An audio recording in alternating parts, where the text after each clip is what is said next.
미국 북부의 한적한 마을에는 제임스와 사라 부부 그리고 14살 된 딸 엘리가 살고 있었습니다.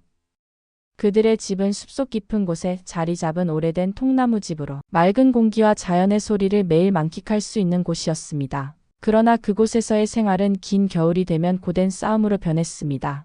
바로 난방 문제였습니다. 사라는 결혼 전부터 허리 통증과 관절염으로 오랜 세월 고통받아 왔습니다. 추운 날씨는 그녀의 관절을 더욱 굳게 만들었고 단순히 걸어 다니는 일조차 힘겨운 일이 되었습니다. 가족을 위해 늘 웃음을 잃지 않으려 했지만 밤이면 통증을 참으며 잠 못 이루는 날들이 많았습니다. 제임스는 그런 사라의 고통을 누구보다 잘 알고 있었지만 오래된 화목 난로와 벽 난로로는 집을 따뜻하게 하는데 한계가 있었습니다. 난로 근처는 따뜻했지만 방 안 구석구석은 항상 차가웠습니다. 딸 엘리는 이런 환경에서 자라며 천식과 알레르기로 고생했고 겨울이면 더 심각해졌습니다. 난로를 교체할 시기가 다가왔지만 그것만으로는 근본적인 해결책이 되지 않을 것 같았습니다. 그러던 어느 추운 겨울날 난로가 완전히 고장 나면서 가족은 절망감에 빠졌습니다. 새 난로를 구매하거나 전기 히터로 임시 방편을 사용하려고 했지만 비용 문제와 제한된 효과 때문에 쉽게 결정을 내릴 수 없었습니다. 그러던 중 가족은 우연히 지역 파머스 마켓을 방문하게 되었습니다.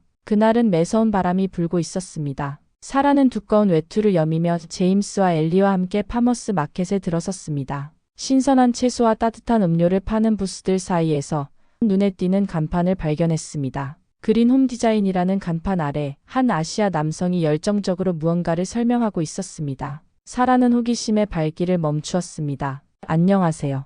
관심 있으신가요? 남성이 다정한 미소로 말을 걸었습니다. 그는 자신을 앤드류라고 소개하며 한국에서 온 건축가라고 했습니다. 저는 이 지역에서 친환경 건축 프로젝트를 진행하고 있습니다. 특히 한국의 전통 난방 방식인 온돌을 연구하고 있어요. 사라는 온돌이라는 단어가 낯설었지만 그의 설명에 귀를 기울였습니다. 앤드류는 태블릿을 꺼내 사진과 영상을 보여주었습니다. 온돌은 바닥을 데워 실내를 따뜻하게 하는 방식으로 수천 년 동안 한국에서 사용되어 온 전통 난방 시스템이라고 했습니다. 그는 온돌이 건강에 미치는 긍정적인 영향과 에너지 효율성에 대해 설명하며 따뜻한 바닥이 관절 건강에 특히 좋다고 강조했습니다. 온돌은 단순히 난방 시스템이 아니라 생활의 중심이에요. 가족이 모이는 공간을 따뜻하게 만들어주죠. 앤드류의 말에 사라는 큰 흥미를 느꼈습니다. 그는 태블릿에 저장된 집 내부 사진을 보여주며 사람들이 바닥에 앉아 편히 식사하거나 아이들이 바닥에서 그림을 그리고 낮잠을 자는 모습을 보여주었습니다. 엘리는 그 사진을 보고 눈을 반짝였습니다. 우리 집도 이렇게 될 수 있나요? 라고 묻자 앤드류는 미소를 지으며 가능하다고 했습니다. 당연하죠. 집 구조를 조금 변경하면 충분히 설치할 수 있습니다. 대화가 이어지면서 앤드류는 가족을 자신의 집으로 초대했습니다. 저희 집에 온돌이 설치되어 있어요. 직접 경험해 보시면 이해하기 더 쉬우실 거예요. 앤드류의 집은 마을에서 차로 30분 정도 떨어진 곳에 있었습니다. 집 앞에 도착하자 현대적인 외관과 한국 전통 건축 요소가 조화를 이룬 모습이 눈에 들어왔습니다. 앤드류는 문을 열며 환하게 웃었습니다. 어서 오세요. 따뜻한 온도를 느껴보시죠. 제임스 가족이 들어서자마자 집 안의 따뜻함이 몸을 감쌌습니다. 바닥에서 전해지는 은은한 열기가 너무나 편안했습니다. 사라는 순간 눈물을 머금었습니다. 차가운 바닥에서만 생활했던 그녀에게 이런 경험은 전혀 새로운 것이었습니다. 앤드류는 제임스 가족을 거실로 안내하며 말했습니다. 온돌은 바닥 전체를 데워 방 안 어디서나 동일한 온기를 느낄 수 있어요. 엘리는 맨발로 바닥을 걸어 다니며 연신 감탄했습니다. 정말 따뜻해요. 너무 신기해요. 제임스는 바닥에 앉아 손을 대어보며 놀라움을 감추지 못했습니다. 이게 한 번의 난방으로 이렇게 오래 유지되다니. 대단하군요. 앤드류는 따뜻한 차와 함께 가족에게 온돌의 구조와 원리에 대해 더 자세히 설명했습니다. 그는 아궁이에서 시작된 전통 방식부터 현대식, 온수 파이프 시스템까지 온돌이 어떻게 발전해 왔는지 보여주었습니다. 사라는 따뜻한 바닥에 앉아 온기가 몸을 데우는 것을 느끼며 말했습니다. 이런 공간에서 살면 제 관절도 훨씬 나아질 것 같아요. 앤드류는 고개를 끄덕이며 덧붙였습니다. 온돌은 단순히 난방이 아니라 건강과 삶의 질을 높이는 도구입니다. 사라님께도 큰 도움이 될 겁니다. 가족은 앤드류의 집에서 돌아온 후 온돌 설치를 진지하게 논의했습니다. 제임스는 처음에는 비용과 공사 과정이 부담스러웠지만 사라와 엘리의 건강과 행복을 위해 결단을 내렸습니다. 공사는 한겨울에 시작되었고 앤드류는 설계와 공사 전반을 도맡아 진행했습니다. 온돌이 설치된 후 가족은 따뜻한 바닥이 가져다주는 변화를 직접 체험했습니다. 사라는 허리와 관절염 통증이 눈에 띄게 줄어들었고 엘리의 천식 증상도 완화되었습니다. 제임스는 따뜻한 바닥에서 스트레칭을 하며 허리 통증이 완화되는 것을 느꼈습니다. 이웃들에게도 이 소식이 퍼지자 마을 전체에 온돌 설치 붐이 일어났습니다. 마을 사람들은 온돌을 통해 따뜻한 뿐 아니라 새로운 생활 방식을 경험하게 되었고 한국의 온돌 문화는 마을 전체를 바꾸는 계기가 되었습니다. 온돌은 제임스 가족에게 건강과 행복을, 마을에는 공동체의 새로운 유대를 가져다 주었습니다. 앤드류와의 우연한 만남이 만들어낸 기적 같은 변화는 한국의 온돌 문화가 가진 가치를 전 세계에 알리는 첫걸음이 되었습니다. 한편 앤드류와 비슷한 시기에 UCLA에서 건축학을 공부하던 에다는 전혀 다른 경로로 온돌과 인연을 맺게 되었습니다. 에다는 지속 가능한 건축과 에너지 효율성에 관심이 많았지만 자신의 논문 주제를 정하지 못해 고민하던 시기였습니다. 그러던 중 절친한 친구 에밀리의 권유로 LA에 위치한 한 찜질방을 방문하게 되었습니다. 찜질방의 따뜻한 바닥에서 느껴지는 온기에 큰 충격을 받은 에다는 그 경험이 잊히지 않았고 온돌이라는 한국 전통 난방 방식에 대해 더 깊이 알아보기로 결심했습니다. 온돌에 대한 정보를 모으던 에다는 이를 자신의 연구 주제로 삼아 한국으로 직접 가기로 결정했습니다. 인천공항에 도착한 에다는 한국에서의 첫날부터 놀라운 경험을 하게 되었습니다. 공항 밖으로 나서는 순간 폭설이 내리고 있었지만 모든 대중교통이 정확히 운행되고 있었습니다. 기차와 버스, 지하철까지도 폭설 속에서도 막힘없이 작동하며 도시 전체가 안정적으로 돌아가는 모습을 보며 에다는 한국의 체계적인 교통 시스템에 깊은 인상을 받았습니다. 예약한 호텔에 도착한 에다는 프런트 데스크 직원에게 주변에서 꼭 체험해야 할 한국의 문화를 추천받았습니다. 직원은 주저없이 찜질방을 권하며 한국 사람들에게 찜질방은 단순한 사우나가 아니라 휴식과 치유를 위한 문화 공간이라고 설명했습니다. 에다는 LA에서의 기억이 떠올라 흥미를 느꼈고 곧바로 찜질방을 방문하기로 했습니다. 찜질방에 도착한 에다는 입구에서부터 한국 특유의 따뜻한 분위기를 느꼈습니다. 그는 프런트에서 간단한 안내를 받고 옷을 갈아입은 뒤 찜질방 내부로 들어갔습니다. 찜질방에는 다양한 온도의 방이 있었고 그곳에서 많은 사람들이 바닥에 누워 휴식을 취하거나 이야기를 나누고 있었습니다. 이 광경은 에단에게 큰 충격을 주었습니다. 바닥에서 사람들이 편안하게 누워있는 모습은 그의 문화권에서는 쉽게 볼 수 없는 광경이었기 때문입니다.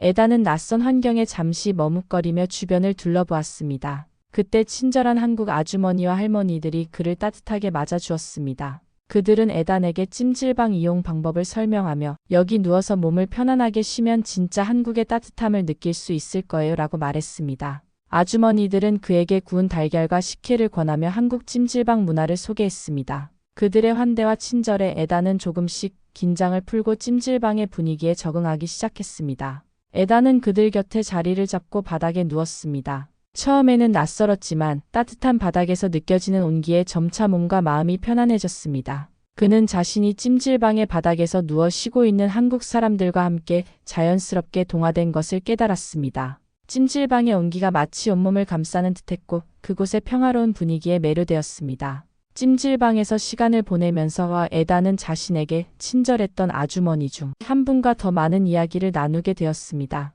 그녀는 북촌 한옥마을에서 전통 한옥을 운영하며 숙박과 한국의 전통 문화를 체험할 수 있는 프로그램을 제공한다고 했습니다. 그녀는 에단에게 자신의 한옥으로 초대하며 온돌의 진짜 매력을 경험하고 싶다면 제 집에 꼭 와보세요라고 말했습니다. 에단은 흔쾌히 초대를 받아 다음날 북촌 한옥마을로 향했습니다. 그녀의 한옥에 도착한 에단은 마치 시간여행을 온 듯한 느낌을 받았습니다. 한옥은 나지막한 기와 지붕과 정교한 목재 문살로 전통적인 아름다움을 그대로 간직하고 있었습니다. 한옥의 앞마당에서 바라본 겨울 풍경은 마치 한 폭의 그림 같았습니다. 아주머니는 에단을 따뜻하게 맞이하며 그를 온돌방으로 안내했습니다. 방 안으로 들어서자마자 바닥에서 전해지는 온기가 그를 감쌌고 에단은 그 따스함에 감탄했습니다. 그는 아주머니의 안내로 아궁이를 직접 보게 되었습니다. 아궁이에서는 불이 활활 타오르고 있었고 연기가 기와 지붕으로 이어진 굴뚝으로 천천히 빠져나가는 모습이 인상적이었습니다. 아주머니는 아궁이의 원리와 한국 전통 난방 방식에 대해 설명했습니다. 아궁이에서 불을 피우면 이 열기가 방 아래로 전달되어 온도를 데우는 거예요. 그리고 연기는 굴뚝을 통해 밖으로 나가죠. 이렇게 최소한의 연료로도 방 전체를 따뜻하게 만들 수 있답니다. 이어 아주머니는 온돌에 열로 지은 윤기 가득한 쌀밥과 갓 만든 한식을 대접했습니다. 갓 지은 쌀밥의 고소한 향과 함께 곁들여진 반찬들은 하나같이 정성이 가득 담긴 맛이었습니다.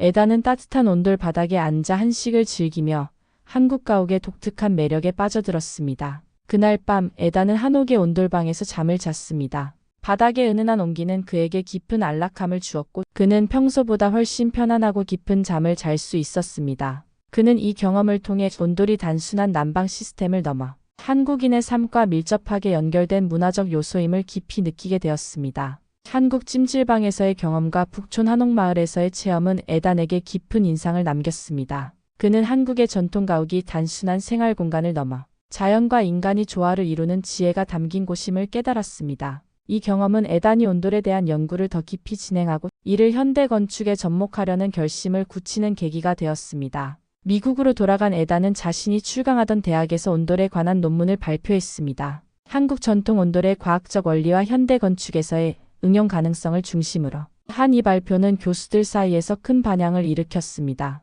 특히 온돌의 에너지 효율성과 지속 가능성은 친환경 건축계에서 많은 관심을 받았습니다. 그러나 발표 후 같은 대학의 한 중국인 교수 장웨이는 공개적으로 온돌은 사실 중국에서 시작된 문화다라며 이의를 제기했습니다. 그는 한국의 온돌이 중국의 고대 난방 기술에서 파생된 것이라고 주장하며 한국 문화의 독창성을 깎아내리려 했습니다. 이 상황에서 에단은 전혀 당황하지 않았습니다. 한국에서 온돌의 뿌리와 과학적 원리에 대해 깊이 배우고 돌아왔던 그는 한국의 저명한 건축학 교수인 김민철 교수와의 만남을 떠올렸습니다. 김 교수는 한국 온돌의 기원과 전통적 사용 방식에 대한 방대한 자료를 바탕으로 에단에게 한국 온돌의 고유성을 자세히 설명해 준 바 있었습니다. 김 교수는 고구려 고분 벽화에 나타난 구들장의 사용 흔적, 조선시대의 전통 한옥 구조에서 발견된 온돌의 원리, 그리고 중국의 칸 시스템과 한국 온돌의 명확한 차이점에 대해 설명하며 온돌이 한국 고유의 문화임을 역사적으로 입증했습니다. 그는 또한 온돌이 한국에서 수천 년간 이어져 오며 발전한 독자적인 기술임을 강조했습니다.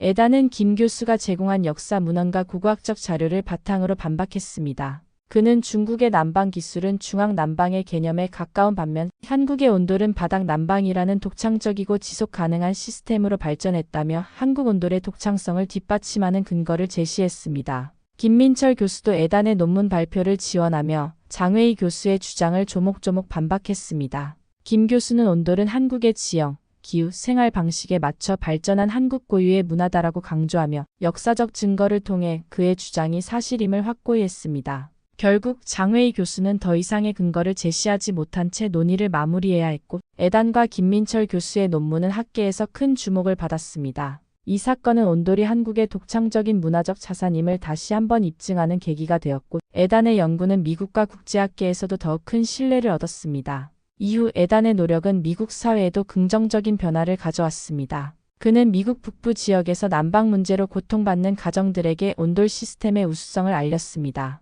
그가 소개한 온돌 방식은 적은 에너지로도 집을 따뜻하게 데울 수 있는 놀라운 효율성을 제공했습니다. 결과적으로 온돌을 도입한 가정들이 늘어나면서 난방비 부담을 크게 덜 수 있게 되었습니다. 특히 추운 겨울마다 난방비 폭탄을 걱정하던 북부 지역의 많은 가정들이 온돌의 혜택을 누리기 시작했습니다. 과거에는 난방비를 감당하지 못해 한겨울에 건강을 잃거나 집안에서조차 두꺼운 외투를 입어야 했던 사람들이 이제는 온돌 시스템 덕분에 안락하고 따뜻한 생활을 즐길 수 있게 된 것입니다. 주민들은 에단의 노력에 감사하며 한국 문화에 대해 더 깊은 관심을 갖게 되었습니다. 에단의 활동은 그의 도시에서도 큰 주목을 받았습니다. 지역 방송국은 에단의 연구와 온돌 도입 사례를 다룬 다큐멘터리를 제작하여 방영했고 이를 통해 더 많은 사람들이 온돌에 대해 알게 되었습니다. 또한 그의 노력이 지역 사회의 변화를 이끌어냈다는 점을 높이 평가한 도시시장은 에단을 공식적으로 초청하여 감사의 뜻을 전하기도 했습니다. 이 과정에서 에단은 온돌은 단순히 기술이 아니라 사람들의 삶을 따뜻하게 만드는 문화적인 혁신이다라고 말하며 한국 전통 문화의 아름다움과 실용성을 널리 알렸습니다. 에단의 연구와 실천은 한국 온돌 문화의 우수성을 전 세계에 증명하는 계기가 되었으며 미국에서 한국 문화에 대한 긍정적인 인식을 더욱 확산시키는 데 큰 역할을 했습니다. 에단의 연구와 제임스 가족의 이야기는 서로 다른 경로에서 시작되었지만 같은 진실을 향해 나아갔습니다. 온돌은 단순한 난방 기술을 넘어 인간과 자연, 가족과 공동체를 연결하는 매개체였습니다. 이들의 경험은 온돌이 전 세계에 지속 가능한 미래를 제시하는 데 기여할 수 있음을 보여줍니다. 이제 온돌은 단순한 난방 방식을 넘어 따뜻함과 유대감을 상징하는 문화로 자리 잡고 있습니다. 제임스의 가족과 에단의 연구는 온돌이 가져올 수 있는 긍정적인 변화를 전 세계에 알리는 첫걸음이 되었습니다. 이 작은 변화가 더 많은 사람들의 삶을 따뜻하게 만들기를 기대합니다. 온돌은 더 이상 한국의 전통에 머무르지 않았습니다. 에단의 노력은 사람들의 삶을 풍요롭게 만드는 데 기여했으며 그 과정에서 한국 문화에 대한 존경과 사랑을 널리 퍼뜨리는 계기가 되었습니다. 이제 많은 미국 가정이 온돌을 통해 따뜻함과 건강을 누리며 에단의 활동은 한국과 미국을 잇는 따뜻한 다리가 되었습니다. 오늘의 이야기 어떠셨나요? 감동 트립은 여러분들의 사연을 제보받습니다. 이 이야기가 여러분께도 깊은 울림과 희망을 전할 수 있었기를 바랍니다. 만약 오늘 이야기가 마음에 드셨다면 구독, 좋아요, 그리고 알람 설정을 부탁드립니다. 여러분의 작은 응원이 더 좋은 콘텐츠를 만드는 데 큰 힘이 됩니다. 지구 반대편에 있는 감동적인 사연을 시청자 여러분들에게 전달해 드리는 것과 사연과 함께 떠나는 여행이 되기 위해 노력하는 감동 트립 되겠습니다. 영상 끝까지 봐주셔서 감사합니다. 좋은 영상으로 다시 찾아오겠습니다. 감사합니다.